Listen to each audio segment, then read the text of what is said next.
And it's quite a direct question to you. Was this what you promised the people of Ghana, that when you said you were going to pass an anti-LGBTQ bill? Hello, let me say good morning to you and your cherished viewers across the globe. I must say I'm happy to be a Ghanaian as of yesterday.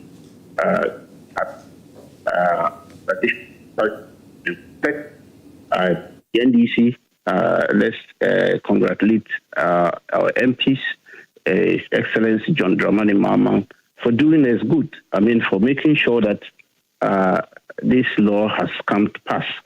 I mean, I'm surprised my colleagues, our opponents, they have gotten their voice to talk about this issue.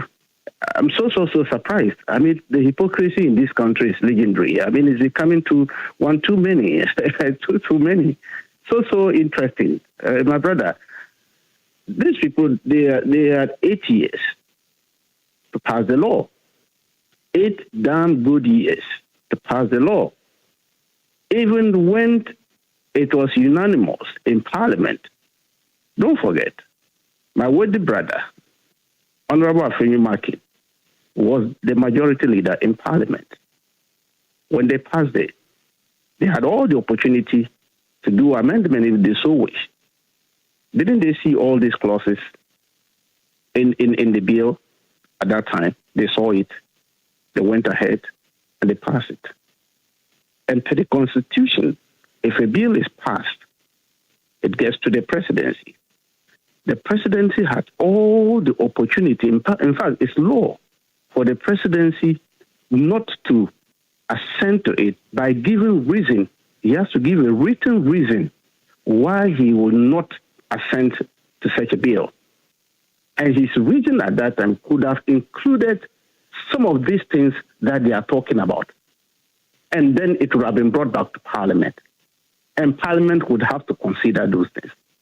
But to use subtle legal means to block the sending of the bill to you is, in fact, it's ingenious, completely ingenious, and we have to condemn that. And they suffered for it. They didn't even stop there. You remember the love letter written by his executive secretary then, Nana Bediatuo. You remember the letter? The love letter he wrote to Parliament. Even, in fact, I won't even describe it as saying that he was warning Parliament to desist from sending such a bill to them. We have lived through all this. And I'm surprised today they are talking about it.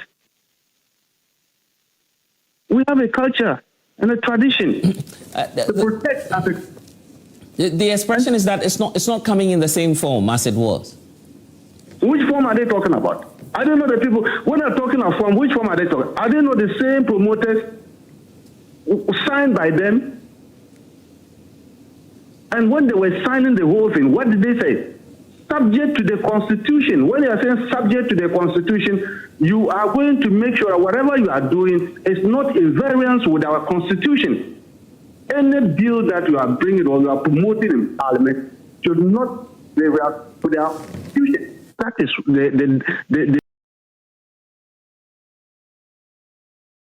the number one law of this country, the 1992 Constitution. You are a media man. Just some few weeks ago, they were on the street on top of their voice. So if I get your argument right, if I get your argument right, if indeed that clause subject to the Constitution should apply to President Akufo Addo, then clearly he had no business signing what was before him at the time, or what was going to be sent to him from Parliament. Why didn't you write back to Parliament saying that I would not sign this because of one or two things? Yeah, but I'm saying that if you agree that there were defects and that constitutional alignment must take place, then what's good for the NDC is also good for the SY administration. I'm asking you, if something is in a defect, is it in your head? Yeah, but it's showing now through what your MPs are doing in Parliament. They're telling us that there were some constitutional defects, isn't it? That's why you have as many as 20 changes. That is why we are saying that, subject to the Constitution. Yes. Nana Addo was not a president because he came from Chebi. He was the president because the Constitution says so. And the same Constitution gave him powers that when a bill is effective and you have sent it, return it back with a reasonable reason. You don't use this subtle legal gymnastics, hiding behind some people who describe themselves as the honorary poet to protect what and refuse to sign those things. Okay. The majority in Parliament to do the amendment if they so wish. Okay, the big question now as to what the president will do. Do you believe that President John Mahama will sign this in the coming days? He's going to sign it. You force him to sign it as members of the... Didn't you hear him? You see, when we asked these things, my brother, the president was very emphatic. When he met the Christian Council, he made them very clear that, look, should Parliament pass bill that is suspended? And don't forget, you see, our opponent... President Mahama said that if the bill comes before him... He's going to sign it. You can play the tapes. Okay, sign it. He said it point clear, and it was very emphatic. And I'm saying that our opponent, just some few weeks ago, were saying that NDC were not ready to pass this bill. I thought the position of government... The majority in Parliament, I thought the position of their voices. Now the bill is passed, and they are shifting the goalpost. Rashid Computer, I thought the position of government was that they wanted to own they wanted to own the process. They wanted to own the process of introducing the bill and not to have it as a private member's bill. So when you bring a bill to Parliament, you are saying that the bill is not subject to any amendment. That is why there is a committee. That's what I'm saying. That look at it. And I'm saying that bill was sent to the committee for the committee to look at it. Now, at the committee level, they have their representatives there. Ask them, when the amendments were proposed, where were their committee members? Were they sleeping at that place? That's why I said they are hypocrites. They were there. Those amendments, whether they voted against it at the committee level, all these amendments that came through unanimity. At the committee level, the committee chairman presented it over there in plenary. Where were their people? These are the why when we discuss our hypocrites, they say we are attacking them. Then they come and be doing fanfare in the floor of the house. That is the kind of hypocrisy that we are grappling with. At the committee level, that is where amendments, all these things are proposed and they discuss it over there. And they bring it to plenary for further discussion and pass it. And I'm saying that at the committee level, go and take the committee report. And you will see that NPP members who were part of the committee never said anything. They never voted against it. If you have difficulties on it, you are going to vote. You put it into vote. But when they brought their committee report, look at it. Did they say that they voted against or they didn't vote against? It came as a unanimous decision. What would you tell anyone who criticizes the NDC, that what you promised is not what you delivered now in this document? I'm saying that a promise that we made has been delivered. We are making sure that part has been passed. Look, let me tell you. You are here, you are a media man. The people were saying that we are criminalizing freedom of speech. We are attacking freedom of speech. Today, they want you to be criminalized. But today, if somebody, today it is only Ghana that has that issue. It's an issue. So if you are a media man, you are reporting matters of that at Joy Prime. Should we come and arrest you? If somebody is... Okay. Probably the last one. Probably the last one on this matter. Okay, so what will you achieve now? Now that you've passed this, what are you going to achieve with this? What's been passed? Is that not what Ghanaians have been asking for? No. That's not my question. I'm asking quite a direct question. We are saying that this bill has been passed. Try to mess up with LGBT in Ghana and see where you find your... Yes, that's why I'm asking you the question, Rashid. So with what you've passed now, what are you telling us? What are you curing? What mischief are you curing? We are protecting our citizens in Ghana against LGBT. That thing should not be practiced in this country. Yes, it will not see the day of light in this country. That is what we have passed. We are checking. Go and read the bill proper, and you will see that nobody can promote, practice, and do anything about LGBT in this country. Those exemptions you have seen, it's you the media. You are talking about it. But you're giving immunity we can't stop your media from talking about LGBT. Yeah, I get that. You're giving immunity to health professionals too. Who are they going to treat? Treat? You're giving immunity to health professionals. Who are they going to be treating? Let me ask you, if an armed robber is shot and he's sent to a hospital, so it means the doctor should not treat him. So if a doctor is treating that armed robber, it means the doctor is an armed robber. If I go to a hospital, okay, not me, but maybe someone else who would want to be that example. But if you go to a hospital now, and I'm just, this is hypothetical, and you say you're suffering from your back because of... Yes. Trumu. Oh, okay, well, yeah. Well, and then a doctor is treating you. A doctor is helping to treat you. You are covering, you have passed this law that is covering the doctor to deal with such a person. That's why I'm saying that in that case, you cannot arrest the doctor for treating such a trumu. After treating him, who come and arrest the trumu person? But the doctor should not be. Yeah, but what proof would you have that that's what the person is doing? Because it could be suffering from pain. Just you never know how he developed that. Actually, how he developed all of that pain at the back. You know. That's why I'm saying that the person who is involved in it has found himself in the hospital.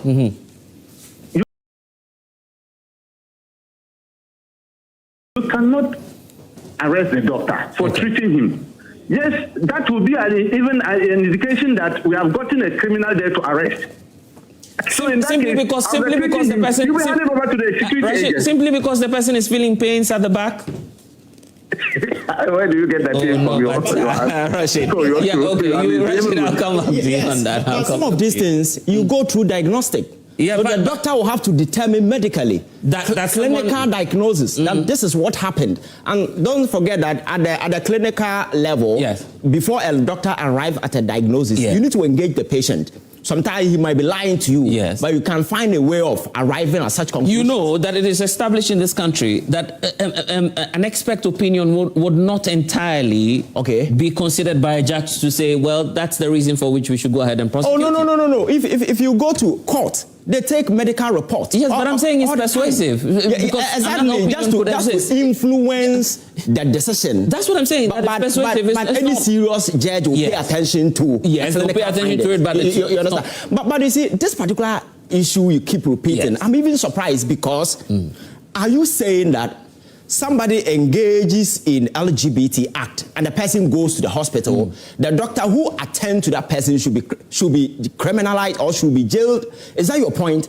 Because the Constitution, which is the mother document out of which this LGBT document came out, because this law cannot be done in excess of the Constitution. That would be a flagrant, breach of it. Exactly. Okay. So this particular I have a question for you, Ivan, and for Rashid. Let me start with Rashid. Rashid, so if you have a gay doctor treating a gay patient, and apologies for using that example, maybe I'm being extreme.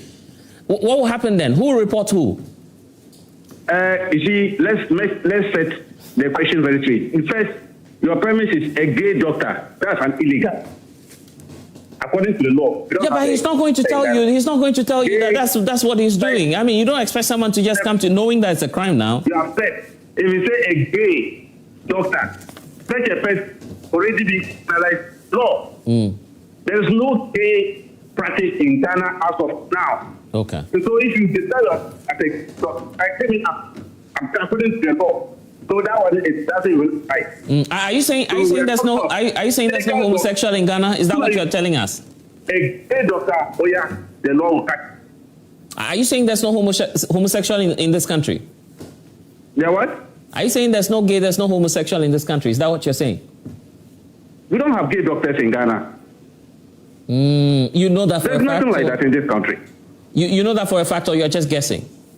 Oh, it's a fact. In fact, I've never seen somebody describe himself as a gay doctor in this country. I've traveled across all the 15 regions, and I've been in this country. Never somebody who has come out and said, I am a gay doctor. I've never seen that thing. Look, that's why we are saying that people might be practicing this one behind the scene and messing up our children and all this. Now there's a law, and it's passed by our parliament. And I'm saying that the president made a promise to Ghanaians that, look, me, I am not that type. When they pass it in parliament, I'm not going. Rashid Tanko Computer, you're telling me now. You're telling me now, Rashid, that there's no one saying that they are homosexual. So there's no homosexual in Ghana. Is that what you're saying? That's why I'm saying that now, if we know there are homosexuals, we'll go after them. It's a simple matter. That's what the law is saying. If you come and say you are homosexual, you are lesbians, you are distinct, bisexuals, or what kind of thing, all this kind of plus people will come after you. We don't want you to destroy our culture and tradition in this country. That's what the law is saying. And it's very clear. You and I, you are aware that our tradition uphold it. I get that, but the practice exists. And there are reports pointing to that. Amnesty International. You can refer to all of these reports that is a minority community within Ghana. That is an established fact. So if you're telling me today that, well, we don't have a gay doctor in this country, how do you know that, Rashid Tanko Computer? I'm just telling you that you are a media man. In your reportage throughout the country, have you ever pointed out that this hospital or this doctor in this hospital is a gay doctor? If you have it, let us know. So you haven't heard of that before in this country? I haven't. Oh, you haven't seen one? I've never seen. You have never seen one? Anybody saying that I'm a gay doctor. I've not seen it. Unless you are telling me. You see, I can't know everything in this country. I'm a young man. Maybe I never at all reached a hospital where they say there's a doctor who is a gay doctor there. I don't know. I'm just telling you, if you know, let me know.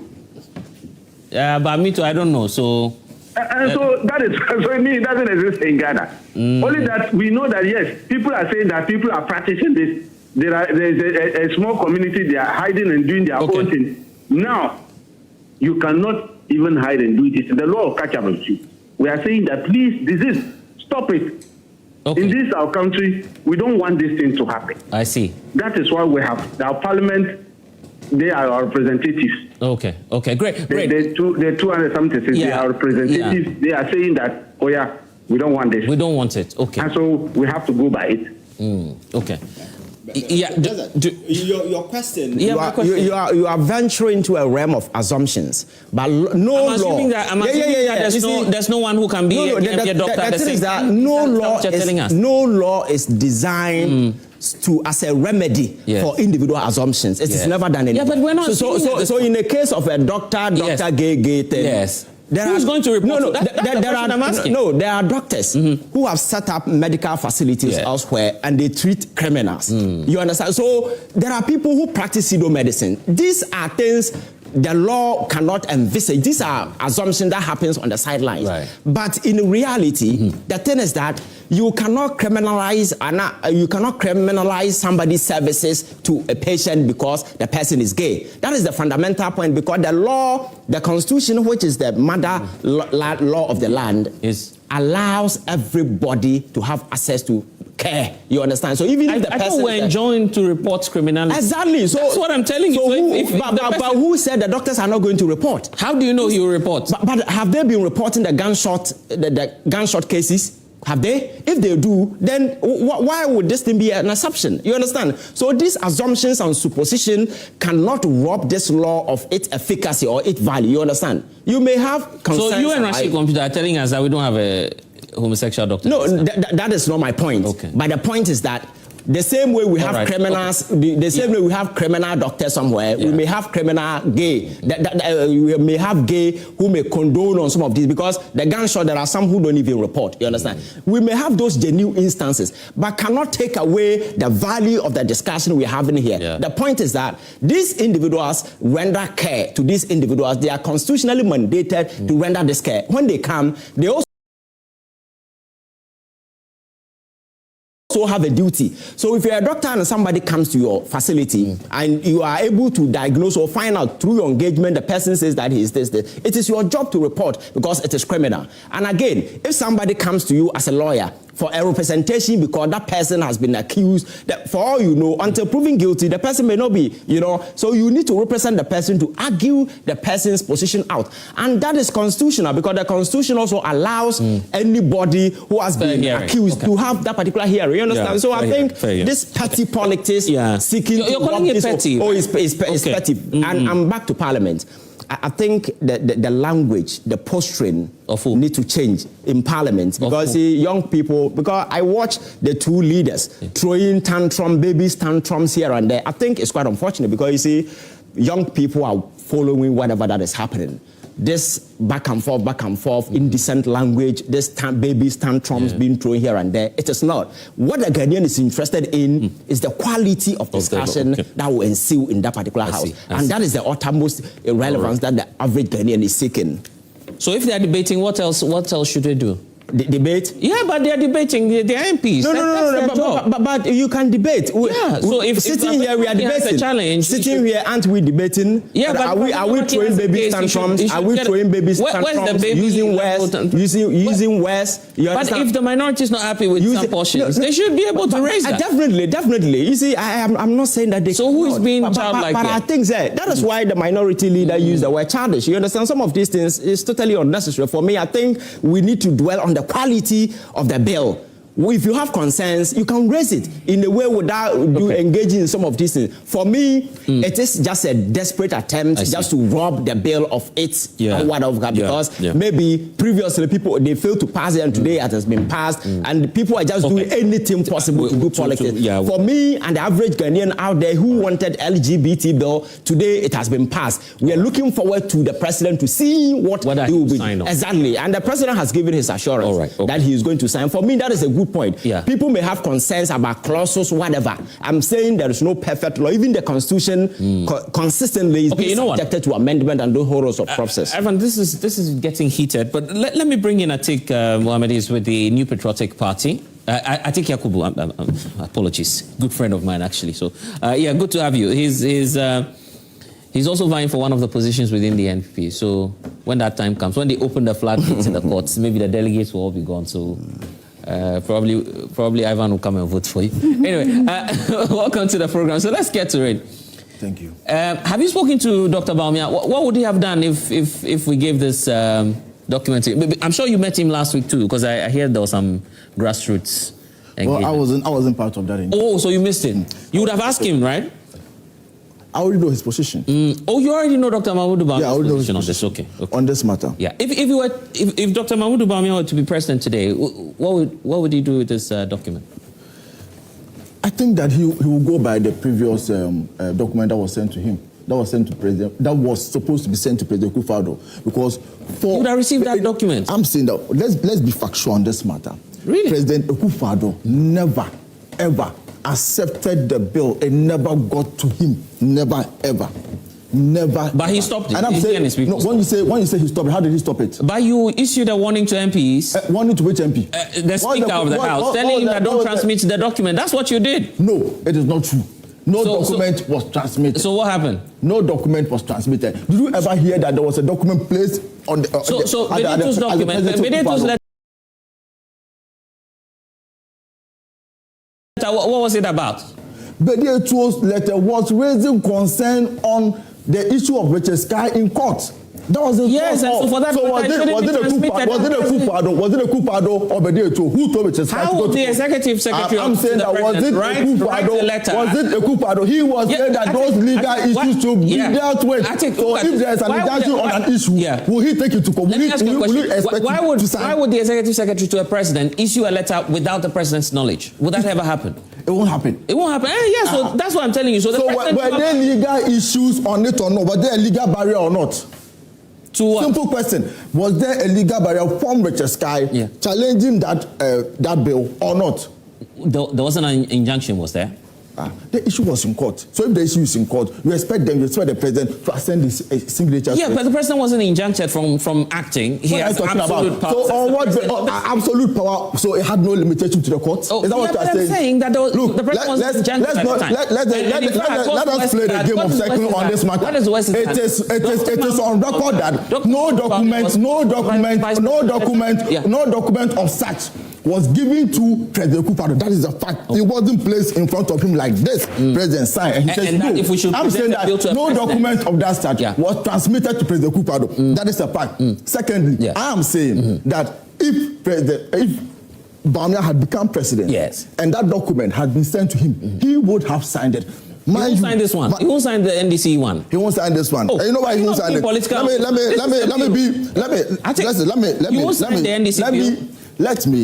Let me talk on this matter. Okay. You understand? I'm a bit passionate on this matter. I know. So you won't sign the NDC document. Let me ask you a question. Yeah. Are you a parent? No, I'm not.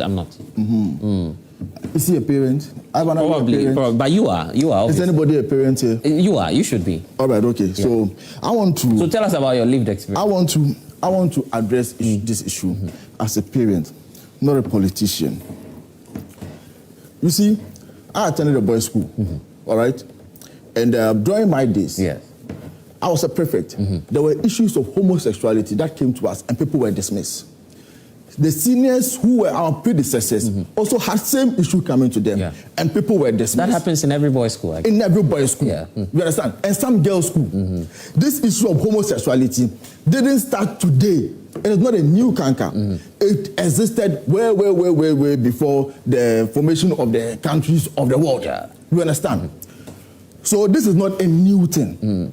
The whole thing, the whole aspect of this bill that we were seeking to sort of bar was that we don't want people to come on TV, all right, go to classrooms and now propagate to our kids. You wanted to bar these activities? It was a private member's bill. That's the fact on the table now. It wasn't a government-sponsored bill at the time. There's a one I'm talking, and there's a comma. Wait for the full stop. Okay, so bring it up. Refer to me. You understand? What I'm saying is simple. What we wanted to do. You and who? Are you against LGBTQI? No, but my point is that it's a private member's bill. Are you against LGBTQI? It wasn't a government-sponsored bill. Are you against LGBTQI? My opinion is irrelevant at this moment. I'm telling you. Don't worry. You said when you say we, you and who? Don't worry. When you say don't worry. You and who? I'm talking the aspect of as most Ghanaians. Government or most Ghanaians. Clarify that. Most Ghanaians wanted not the government at the time. Not the NPP government. Will you let me talk? Yes, but you have to explain what you're telling us. You have not even made me make a full point. Full stop. Okay, fine. Now, okay, let's go on the ranting competition. So who are you talking about? I said what we wanted to do. All right, as Ghanaians propagating against LGBTQI activities was simple. We don't want people to go to classrooms or teach our children certain cultures or certain things that are alien to us. That was the whole thing about. It wasn't about people doing things in their private room. We are all against it. But you and I cannot go to people's room to go put a camera there or go hide under the bed to see whether there is two men having sex or two women having sex. That was the whole issue. That's what the whole issue is about. It's about our generation. It's about our generation, our case. That's what we're talking about. So if you have a government today that comes and takes off all those clauses, all right, now giving way for embassies, developing partners, and what have you, to now have the power or now have the effrontery to educate people, educate them, propagate these activities to them, then what was the essence of this whole thing? Can I ask a question now? Can I come through now? You can come in now. So I think this is my question to you. So what were you seeking to do? You say we. What were you seeking to do as the NPP administration when at the time you were introducing a curriculum that would have sponsored, am I right, teaching and learning of some of these... who introduced it? You were attempting to at the time. Who introduced it? The NPP administration. It happened recently.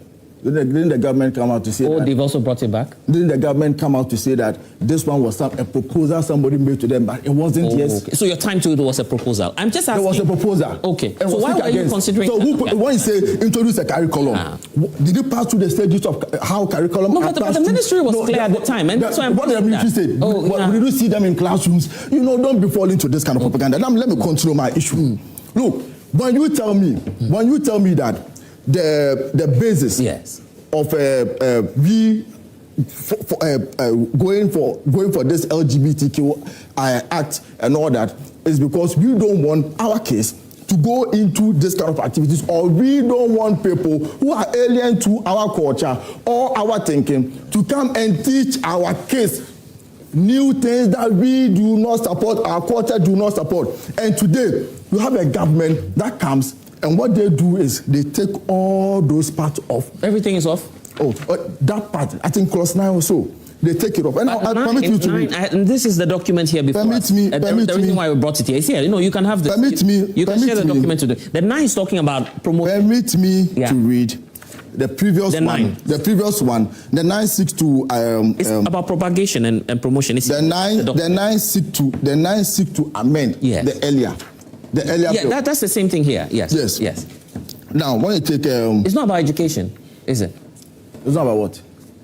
It's not about, but the document is here. But I also have the document. Okay, you read. What's up? Read the thing. Read what you have there. You see, you are my guy. Don't be doing this. I know. You just read. Look, when you take clause 9, amended propose, add the following new subclause.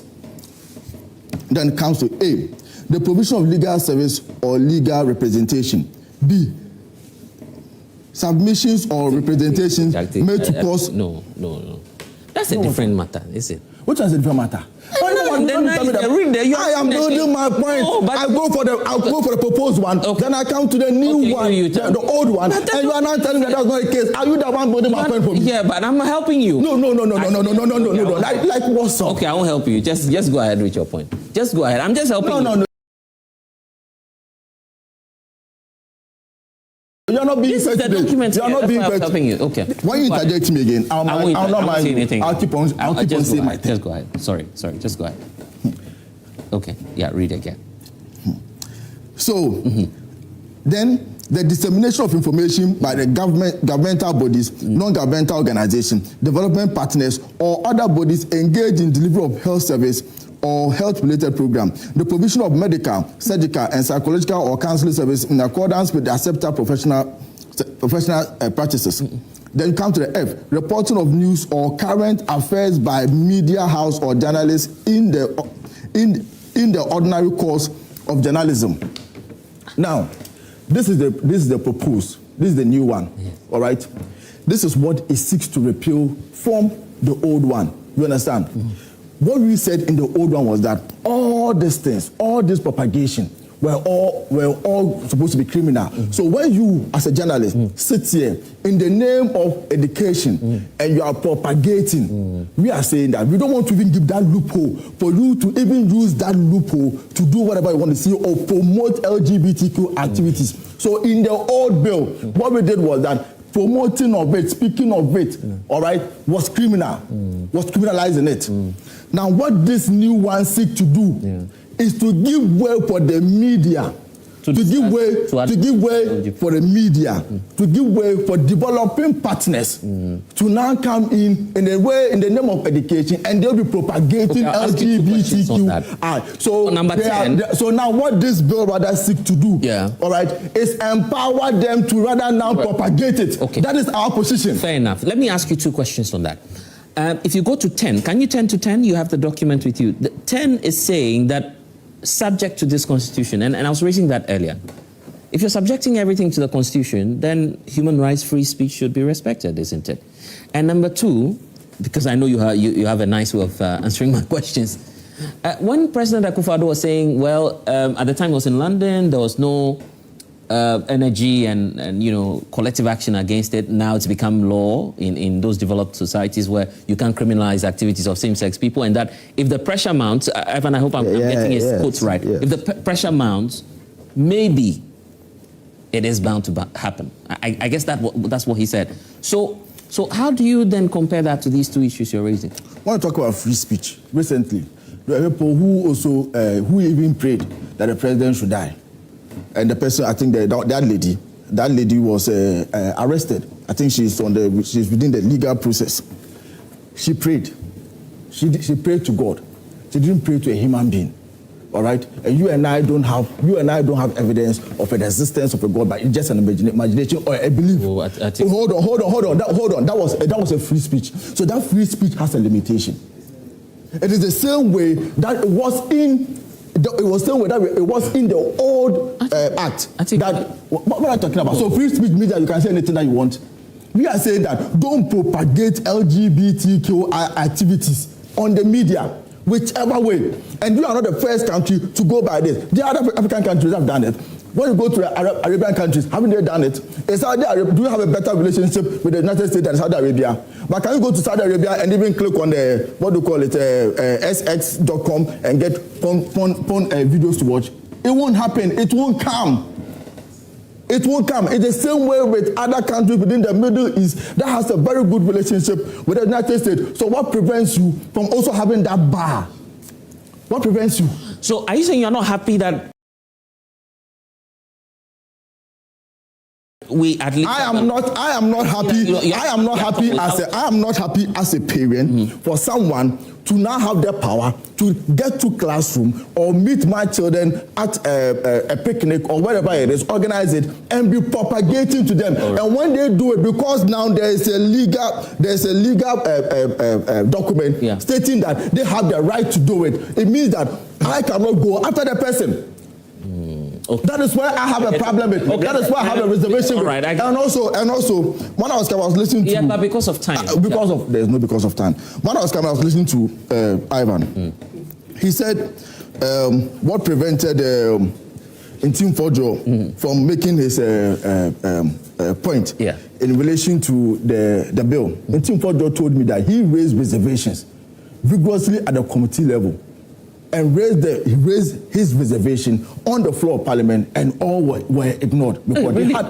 He told me. The consultations were done. I said. He told you personally before you came in. Yeah, he told me. I have the evidence. He told me that yes, he raised a reservation, and that same reservation that he raised is the same reservation that I also do hold. Ntim Fojo has never held a press conference, and let me he's never held a press conference to tell the people of Ghana that he's been raising reservations about the process. I'm saying no, but he's found time. Did you watch this video yesterday? I'm not talking about yesterday. I'm talking about before the passage. At the committee stage, there was no point at which we had Ntim Fojo hold a press conference to tell us that his views were not incorporated. Number two, Ntim Fojo has had time to respond to some people who accused him of being related to these activities. So he could have used that. What are you talking about? Yes, so I'm saying that he could have used that platform to didn't you see his interviews yesterday when he said that he raised reservations and it was never heard? Yeah, it was never heard. And he raised reservations, even on the floor of Parliament. He still raised reservations, and still they were never heard. Should President Mahama sign the thing? I don't think President Mahama should sign it, and he should be considerate. He shouldn't sign the bill. He shouldn't sign this bill. I'm saying that if the bill is an exclusion of where developing partners, so-called developing partners, other NGOs, which we know that most of these foreign NGOs are those that are usually inclined, who are LGBTQI inclined. We all know most of them are, that's their law there. So they do accept it. It's their way of life there. They do accept it. If you now give these guys the leeway to now come in and propagate this, then what's the essence of the bill? So because I'm saying that President Mahama shouldn't sign this bill with the exclusion of the previous point of the article clause 9. That's what I'm saying. We need to move into flooding. Let me just give. Okay, you wanted to come through, eh? Can you be brief? Let Ivan come through and then I'll hear from you. Briefly, I think politics is taking a wrong turn in this country, and we must be very much concerned. You see. Yeah, I'll come to you guys. Yes. The law as it is, and the law as it ought to be, the latter is very deceptive. If you are not careful, you might impose your own twisted understanding for partisan expediency for what the law is. Because the fact is that if you read this so-called amendment that has been done, there is nowhere that seek to empower NGO or any other body to go and propagate. The word propagate is being abused this morning. It's being thrown around. There is nothing called propagating. You see, let me give you a simple example. Killing is a crime in Ghana, isn't it? Robbery is a crime. But very often, how many times do you sit on TV and mention the word robbery? Does it mean you're propagating the word robbery? People do education on robbery. That is the same thing. The mere fact that LGBT has been criminalized does not preclude you as a journalist to sit here and mention when indeed it's been done somewhere. Let us be reasonable. You understand? I think which part of people talking about reasonable when they when I was coming, I was listening to you. When I was coming, I was listening to you. Yeah, you land. So let him land. No. So you can let him land. No. When I was coming, I was listening to you. Yes. When the question was thrown to him, yes, okay, on his previous stand, then he now comes in and was just, I don't know him to stammer, but for the first time, he was stammering all over. I never know him to stammer, but for the first time, he was stammering all over on the issue. That is funny. No, hold on. Listen, I am MPP. Boldly MPP, accepted MPP. I speak for the MPP, but I have conscience. That's the difference. So don't hide behind neutrality to do party politics and tell me that